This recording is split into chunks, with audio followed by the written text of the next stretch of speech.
Did you like the private hospital, or how was the service? Was it good? To be honest, I don't quite like the private hospital because I don't feel safe there.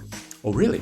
Maybe 3 times a week, Tian will go to a special room for autistic children. Okay. Yes. I've heard of something called 融合教育, blending education, right? So he goes to the special room to do what? Like therapy training, the usual autistic therapy training. Really? Today I've invited a good friend of mine. Her name is Jing, and do you want to say hi to everyone? Hi. Hello. Thank you very much for joining us, Jing. So could you introduce yourself a little bit, please? Yeah, sure. So my name is Jing, and I'm based in Shenzhen, China. And I've worked in educational industry for almost 8 years, usually teaching IELTS. And I have a cute boy who is now 8 years old, and his name is Tian. And it's very my honor to be here to share some information about autism. That's awesome. I believe that if more people can know more about autism, there are more space for these people to live in. So that's why I'm here. It's a perfect chance to change what we have right now. I know Tian has been diagnosed with autism. Could you please share a little bit about how did you find out about that you feel suspicious about something and you decided to take Tian to maybe the hospital or organization to get diagnosed? You know what? That's actually a very interesting story because at first I don't know that he has autism. Okay. I remember that when he was like 3 years old, he still cannot output some complete sentence verbally. Oh. Yeah, okay. So his language development was basically delayed at the the age of 3. Yes, okay. And I asked my mom for help, and my mom says that usually the Greek men speak later in their life. That's true. There's there's a Chinese saying that. Okay, so I don't think that is a huge problem until one of the teachers in the nursery school told me to take Tian to the look into that, to take Tian to the hospital because there is something strange about him. That's the reason why I searched the Baidu searching engine. Search on the internet. Yes, to search like why a kid cannot speak until age of 3. Okay. And a word just pop up, autism. It's very similar. It's very similar to my story too, because Jason couldn't produce complete sentence until he came back to Shenzhen, which was around like 4 to 5 years old. So he had such a hard time developing his language as well. But we have very similar situation is because Jason's grandparents was telling the same thing to me. I think that's also a problem that a lot of children didn't get diagnosed right on time, because a lot of the older generations in the family would tell us, it's okay, don't worry about it. Children, they'll grow into it and they're gonna be fine. And did you go to a public hospital, or what kind of institute or organization did you go to? Actually, at first, I did go to the public hospital, but you have to make an appointment, and the appointment should be waited for like a month. But I can't wait about that. Right. Yeah, so I went to the private hospital instead. I drove to Guangzhou to get diagnosed. Yeah. Okay, so private hospital. Did you go to the public hospital in Shenzhen before at first? Yes, at first, but I didn't get any diagnosis there because I have to wait for the appointment. I actually went to Shenzhen's hospital like a month after I first get diagnosed. I went to Guangzhou first. You went to Guangzhou first. Okay. Yes. Okay. How actually same thing to ADHD. When Jason went to the hospital and when he got diagnosed, we waited for usually the wait time was 1 month, 3 to 4 weeks basically. But now I've heard from other parents now the situation is getting worse. Usually the wait time is longer than 2 months now. How long did you wait for the diagnosis when you went to the private hospital? A day. And how did you like it? Did you like the private hospital, or how was the service? Was it good? To be honest, I don't quite like the private hospital because I don't feel safe there. Oh, really? How so? Yes. Because that's my first time to go to Guangzhou to check whether my child has autism or not. And actually, it's very terrifying for most of the parents, right? Because they don't want to be diagnosed. They don't want to they don't want to believe that their child is actually having something wrong. Okay, so when I go to Guangzhou, I was actually very terrifying. And they told me to separate the kid. So the kid go to a single room to get diagnosed. But I was outside. I don't know what was happening inside the room. So actually, it's very terrifying. Yeah, and the kid cried a lot. Was that a reputable, like a big name kind of private hospital? I believe it's a big name because it did a lot of advertisement. What about the medical staffs? The medical staff, they are very commercial for me. Okay. Yeah. So not really like warm, welcoming kind of feelings, right? Yeah, it's very commercial. It's like sell a product to you. Okay. Selling a product to you. Yeah. It seems like they had a sales target that they have to reach. They have to hit the target, right? Yes. Yes. So you were like a 水鱼. Yes. 韭菜. But you said you didn't really like the result and also the process. Did you go back to the public hospital for a second checkup? Yeah. Okay. How was that experience in the public hospital? It's more satisfying. Okay, so much better. Can you tell us about the experience? Was it like, were you doing this all together in the same room, or? So first of all, after a month, because you know the result of the diagnosis, so you actually have prepared yourself for the second check. Yeah, so you feel less terrifying about that. Okay, I think that's one of the reasons. And also in the public hospital, it's very on the progress. So for example, the first thing you have to do is to do a questionnaire survey, usually asking some question about frequency, like how often do your children do blah blah blah. So it's more about it's more about frequency. Okay. Right. And after doing the questionnaire, so you have to go to the room with your children. If you want to, I mean, you don't have to, but if you want to, you can go to the same room with him. Oh, so you have a choice. You can go to the same room now. Yes. Okay. Yeah. Okay. So in the room, the doctor is observing the behavior of your children, like how he plays the toys, how he communicate with people, something like that. Okay. And during the observation, also the doctor will ask you some more detailed information, like how does he behave at home or something like that. Okay. So you feel more respected and safe during that process. Okay. Yeah. So you also do you feel that the medical staff in the public hospital is more welcoming, and also you feel warmer when you go to them? They are not necessarily warmer, but I feel like they are more professional. Okay. And that's better. That's better. Yes.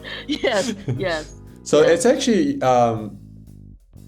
very different than a Western hospital system, because when I was in Canada, everyone was talking about how private hospital is better than the public hospital, and how much quicker that you get treated in private hospital than the public hospitals.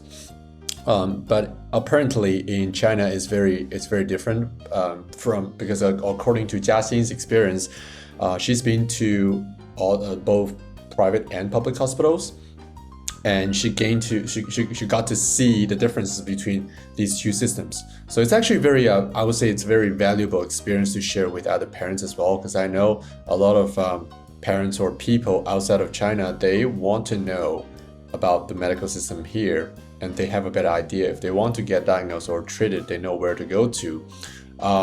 I guess that's also one of the reasons why a lot of people were asking how the system is in China.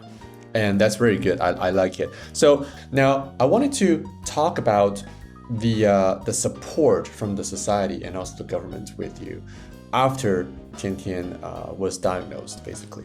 So do you feel or do you think that the government has been giving support to your family? And if yes, what kind of support? Well, I think that's a very interesting question, because after the diagnosis, there's no support automatically come up. So you need to find out. You need to find out the information, right? Okay. Yeah, you have to find out the information about the government support. There is no one to contact you and say that I'm having this, and I can help you. Okay. So how did you find out the information at the beginning? I didn't find out the information at the beginning until I feel that I am really lack of money to support that therapy plan. Okay. Yeah, and then I know that if you want to get some government support, you have to like register something. Like you have to register a card, like disability card, to prove that because autism is kind of a disability, and then apply for some funds to help you to subsidize your therapy plan. Yeah. So autism falls under special education and special support categories, right? Yes. Okay. Yes. Okay. Yeah, and also because there is some maybe some community in some district, like the place you live. Okay. So you may join in the community. Okay, like local communities around your neighborhood? Yes. Okay. Yes. So you join in the community. Are those there is some information sharing? Okay. Are those communities supported by the government, like funded by government? Yes. Okay. In terms of the support, you talked about financial support, right? And what about therapies or medications? I mean, there is, but maybe it's not always about autism. It's about some other kind of disability. For example, you can rent some wheelchairs in the community, something like that. Yeah. But for the community, for the autism kids, they usually will not give that much support, because I believe maybe it's because there is some private organization there to support this kind of children, and also school. Public school now are actually very welcoming this kind of children. So it means that autistic children do not need some extra support from the government or from the community support. Okay. I wanted to ask you about the education as well, but we're going to talk about that very shortly. And what about therapy? So do you go to, is Tian Tian going for therapy treatments or any kind of medical treatments as well? Actually, you can go to the therapy treatment both in the public hospital and also in some private organization. It really depends on your choice. So we went to the private organization because it's closer. Okay. Yeah. Do you find that financially burdened in terms of your monthly expenses? Do you find that? Yes. Yes? Yeah. Okay. Can you roughly give us a number, like how much does it cost to go to therapy? For me, it's like maybe 20 to 30,000 a year. 20 to 30,000 a year. And how much are you getting from the government? Maybe 10 to 20,000. Maybe 10,000. Okay. So that's around 50 to 30%, 30 to 50%. Basically covered. So you have to pay another 50 to 70% if we want to go to private therapy, right? What about government? Have you tried the public therapy? Therapy from public hospitals? I haven't tried that, but I know. But I believe that you have to also get a bill. You have to pay the bill. Yeah, but it's not subsidized by the government. Have you looked into the expenses? Like, is it going to be cheaper than going to the private organizations? I mean, it depends on how you say cheaper, because in the private organization, besides for the therapy plan, I also asked the organization to help me to pick up my children from the school to looking for the dinner or lunch. So it's the extra service there. There's extra service there. Okay, so that's actually okay. Then in that case, public hospital won't have that extra service for our kids. Oh, that's very interesting. I didn't know they have that extra service. So they can pick up the kid from school, drop off at their location, do whatever training they have, taking care of the dinner, and then you can go pick Tian Tian up after 7, 8 o'clock at night, or? Yeah, but I believe it's some special treatment for me, because I know the head of the organization. Oh, okay, they cut you a good deal. Yeah. Good. So can you tell us about what kind of treatment, what kind of medications that Tian Tian is getting right now? Do you know the English terms of those therapies? Not that much about terms, but I know that what he does in the organization. Okay. I mean, at first, in terms of autism, you don't need to take any medicine unless the autism makes your children depressed. Okay. Unless you have a mental issues, like a mental health issues. Yes. Or the behaviors from autism children is basically putting negative impact on their social life. Otherwise, they don't have to take medications. Yes. Okay, so it's very similar to ADHD. Yeah, go ahead, please. Yeah, and the second of it is that because their language development is very delayed, so first of all, they have to take some language lessons to know how to produce complete sentences. I mean, that's very important. So language therapy. Do you happen to know what exactly do they do? At first, it's more like recognition. So like telling the information of the picture, more like a recognition. Yeah. After that, you have to go into some, you should know how to socialize with people, because the core of autism is the difficulty in socializing with people. Right. Yeah. So after that, you have to go deeper into that. So some of the language development is happen in the context. For example, if you are going to the shop, what kind of language should you produce? What kind of turns should you take? That's very detailed. Yeah. Okay. So it's actually very interesting. By the way, how often does Tian Tian go to therapy? Does he go every day or? Yeah, every weekday. Every weekday. Okay, so five times a week basically. Okay. Yes. That's a very important thing I want to talk about, is because in China, I've been to some ADHD therapists as well, other private organizations, and I found that they have this kind of treatments or trainings, but they have this program for maybe just 2-3 times a week kind of thing. But to me, in my head, I was thinking that shouldn't be enough, because this is something like learning a new language. You should let the kid to basically immersed in this kind of environment in order to get better, right? They need to practice this kind of skills every single day. Same thing to Jason, because he didn't know how to really socialize with other kids. What he does when he wanted to play with someone, he would do physical. Okay, he would get physical with the other kids, and but sometimes the other kids might take it wrong. They'll be like, hey, why are you bothering me? Like, why are you doing this to me, right?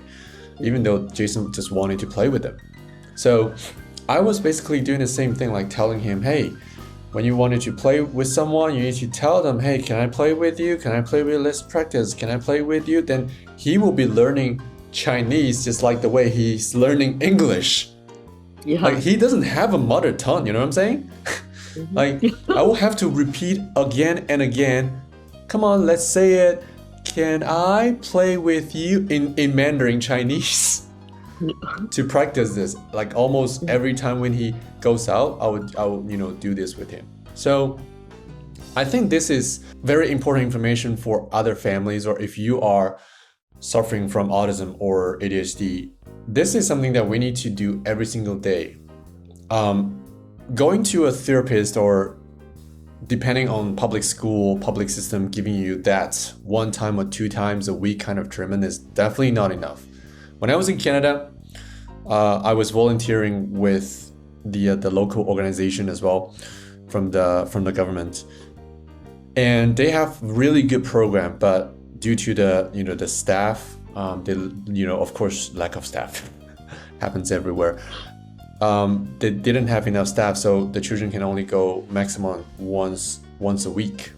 But in my head, I was thinking the best thing out of this is the parents get to learn how to interact, how to educate their children at home, so that they can do this every single day at home. But in Jiaxing's story, Tian Tian gets to go to the organization 5 times a week. I think that's very good. Other than language development, anything else you'd like to talk about? Yeah, also you have to do some like physical therapy treatment. How does it work? What do they do? Sometimes maybe they have to throw basketballs to each other, so they know how to take turns, because taking turns is actually very important for autistic children. Yeah, waiting for someone, take turns. Yeah, something like that. Yeah. And also they have to maybe go through a stick, maybe in 1 feet, something like that, to try to help improve their balance. Oh, okay. So it's something related to the sensory motion kind of balance, body coordination training kind of thing, right? Yes. You see, that's why I said autism and ADHD are very similar, because basically the training that we're doing at home is very similar than what Tian Tian is having right now. Yeah. Yes. Also, they have to also do some subtle movement. Okay. They should know how to close the buttons. Oh, how to put some small balls into small tubes, something like that. So maybe later they may be good at holding pens, something like that, because they should learn how to write. Okay. Other than that, I think that's it. What about other support from the government other than that $10,000 funding every year? Not that much, but okay. I believe that because I am in one of the WeChat group, so I can get some information. So other than funds, sometimes maybe they may have some way to help some disability people to get hired. Yeah. Okay. So, but maybe it's in their later life. I think emotional support is something very crucial in our community, because a lot of time children will have hard time going to school. They will, having hard time studying. So a lot of them have confidence issues, like they are not believing in themselves, and even though when they grow up, they question themselves very often. So I think a community support like this, like Jiaxing just mentioned, she's in a WeChat group, which is also very similar to our Red Note group as well, to support each other. Parents supporting each other, adults supporting each other. So that's very good. I like it. I wanted to ask you some more questions about public school system. Is Tian Tian going to public school or private school right now? Public school. Public school, okay. Is he doing okay? I believe it's okay. Okay. Was it hard at the beginning? Yes, actually. Okay. Can you tell us more about how did he start? So first of all, in China, mostly in Shenzhen, I believe that the public schools should not reject taking in autistic children or children with ADHD. I mean, they cannot just reject that. Are you saying some school rejected Tian Tian? No. I mean, at first, I didn't know about that. I mean, at first, I was afraid that the school will not accept Tian Tian because of the autism. Okay. Yeah, but actually, the public school cannot reject this kind of application. Right. So Tian Tian got into the school smoothly. Yes. Okay. Yeah. Mm-hmm. But Tian Tian is actually a little bit afraid or terrifying to go to the school because it's very strange. A total fresh new environment for him. So you have to tell some story about the school, like telling him that school is a place that you can play with children, play with teacher. If you need any help, you should ask for help. You should go to the teacher there to ask for help, something like that. So you have to tell the story, so he may feel more familiar with the environment. Right. Yeah. Right.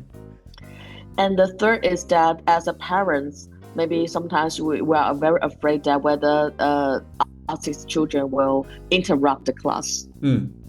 Yeah, because maybe there's a hard time for them to obey the rules, something like that. Yeah, but I mean, for Tian Tian, he is okay. He can sit there for like 40 minutes. Okay, so he will not interrupt the class. Okay, but also he will not take some information from the class as well. I mean, he's not a quick learner. I mean, he's very good at drawing. Do you know why I'm laughing? Because it's almost the same with Jason, other than he likes to walk around the class during the class. So every time when a teacher calls me, I'll be like, uh-oh, not again. Well, he's learning to sit on a chair during the class right now. He's doing okay. He's getting so much better now. But sometimes, they have 2 Chinese class during the day. So the first class was okay, but the second class, he would start wandering in the classroom for like 10 minutes. So yeah, that's giving me a hard time. Like I try to talk to him a lot about this, but he's having a hard time controlling himself in the class. But is he happy? Is he a happy child now? Is he having a good relationship with his peers and also his teachers? I mean, I believe that he is very happy. Because in the public school we go to, actually there is some blended education there. There's a what? I'm sorry. So blended education. I mean, like maybe 3 times a week, Tian Tian will go to a special room for autistic children. Okay. Yes. I've heard of something called 融合教育, blending education, right? Yes. That's good. So he goes to the special room to do what? To do like like therapy training, the usual autistic therapy training. Like, is it something similar to what he has at the in the organization? In the organization? Yes. Oh. Yes. Really? Yes. That's interesting. Okay. That's very good. And that's free. That's free. Of course, yes. That's the best part. It's actually better than Canada now, because when I was in Vancouver, children only get once a week maximum, and sometimes less. But I think the most important thing is he's having a good time. He's happy, because I guess the teachers are not putting so much pressure on him academically. Am I right? Yes. And also for the parents, you have to lower expectations. Are the teachers friendly? Are they nice to Tian Tian? Yes. Okay, so they're very understanding. Yes, and of course you have to how to express your expectation to the teacher at first. Because the teacher may ask, what kind of special care do you need? So you're saying that the communications between families and schools are so important. Yes. Okay, and I think the best part is Tian Tian is having good teachers. They listen and they understand what's going on. So I think that's also very important too. It makes your life easier. Yes.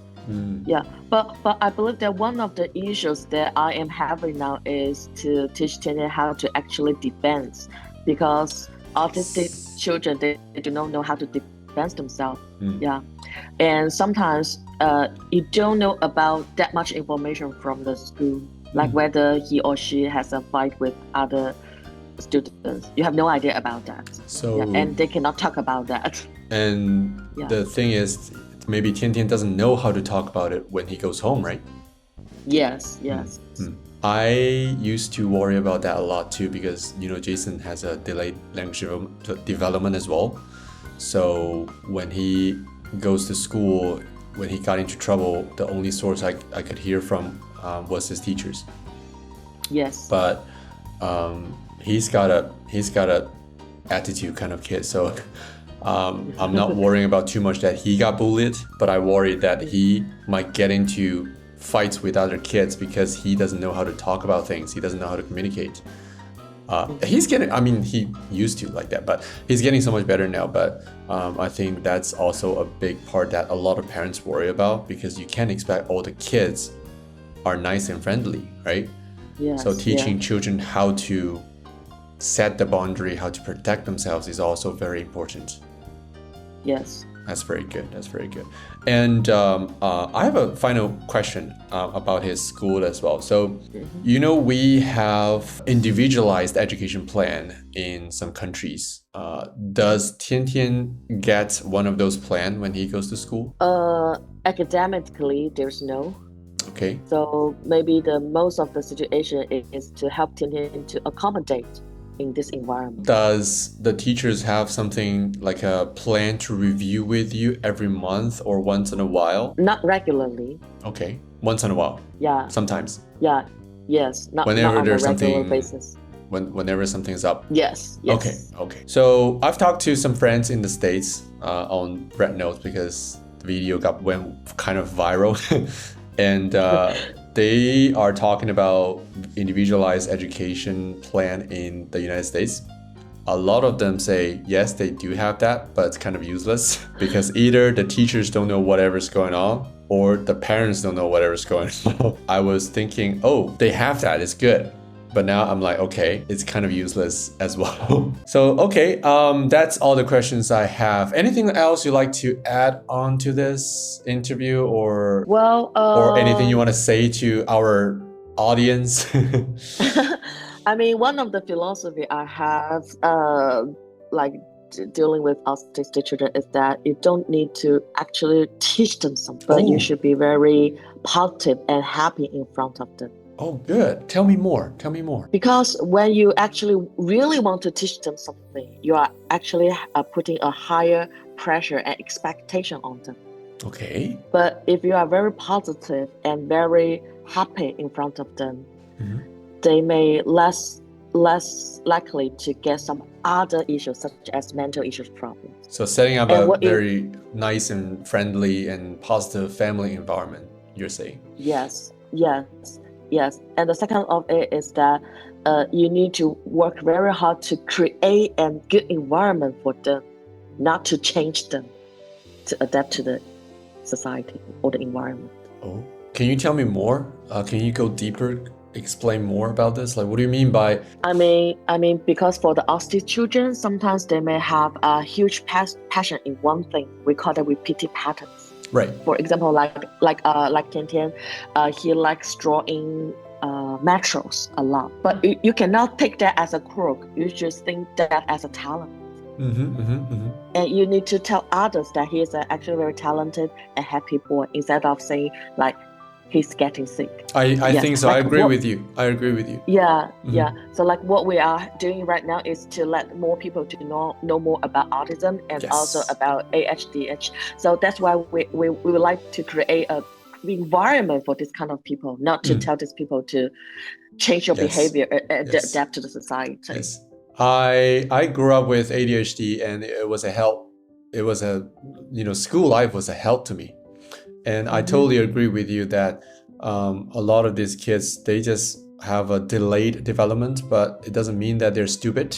And I think the public should be educated more about this and be more open-minded, especially in the school system. That sometimes I've heard some funny, I wouldn't say funny story, but like one of the teachers was trying to do something good by telling other kids, you shouldn't bully that whatever student because he's special, he needs help. But then once she said that in the public, in front of the whole classroom, things got worse. And the students will starting saying things even more nasty about the other kid who has autism. And his brain is whatever sick, he's got some problems, ha ha ha. So things even got worse. even though that the teacher was just trying to, hey, protect that kid. I think everyone in the society, the parents, the teachers, the students, and also the other students' parents need to know what these things are. These are not disease, or like the kids are not retards, right? And I think that's very important. Yes, I agree with you. Okay. Anything else you'd like to add on to this? I mean, as parents, you have to be strong. Yeah, we have to be strong. Yeah. That's true. Yeah, you have to be strong. Yeah. And you cannot complain your life comparing with others. You have to accept that this is actually a gift to you. Yes, I agree. That's what I said on my latest video. Said ADHD people are naturally talented. They just need the right guidance. Yeah. Yes, I agree. But when the kids are so young, there are only so much they can do, and it all depends on the parents. If you can create a safe and protective environment, supportive environment for the children to grow, to thrive. And yes, we need to be strong. Wow, that's very good. I like it. Yeah. Okay. Anything else? Nope. That's it. I think that's it. Yeah. Okay. Thank you so much, Jing, for joining us today. And I believe this video have answered tons of questions from our friends from the other side of the earth, the planet, United States, about autism, how our system works in China, how we treat autism children, how we help our children to grow in China. And thank you again for joining us. And if you guys have any extra questions, please feel free to put in the comment section down below. And if you found this kind of content helpful, please make sure to subscribe our channel as well. And I will see you guys again until next time. Bye-bye. Bye-bye.